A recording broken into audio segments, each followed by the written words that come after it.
நேத்திக்கு ஈத் பெருநாள் செலிப்ரேஷன் நான் சூப்பரா பண்ணேன் எங்க வீட்ல. எங்க அம்மா காலையிலேயே பாயசம் செஞ்சிருந்தாங்க, சேமியா போட்டு டேட்ஸ் வச்சிருந்தாங்க.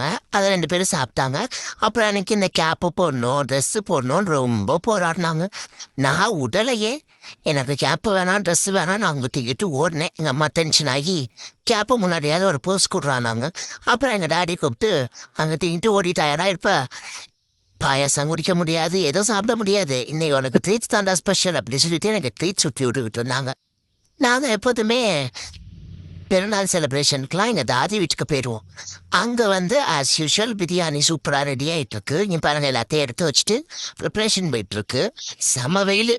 உங்கள் ஊரெல்லாம் வெயில் எப்படி இருக்கு? அதுக்கப்புறம் வெயிலெல்லாம் நீ நிற்காதடா உள்ளே போகிறான்னு சொல்லிட்டு என்னை ரூமில் அனுப்பி விட்டாங்க. நானும் விடுவோமா, குளிச்சதுக்கும் அதுக்கும் நல்லா ஒரு தூக்கத்தை போட்டு ஃபுல் டே இன்னைக்கு தூக்கத்திலே போச்சு. எனக்கு இப்படிதான் எங்கள் வீட்டிலேயே செலிப்ரேஷன் செம்மையாக முடிஞ்சுது. நீ நல்லா செலிப்ரேட் பண்ணீங்களா?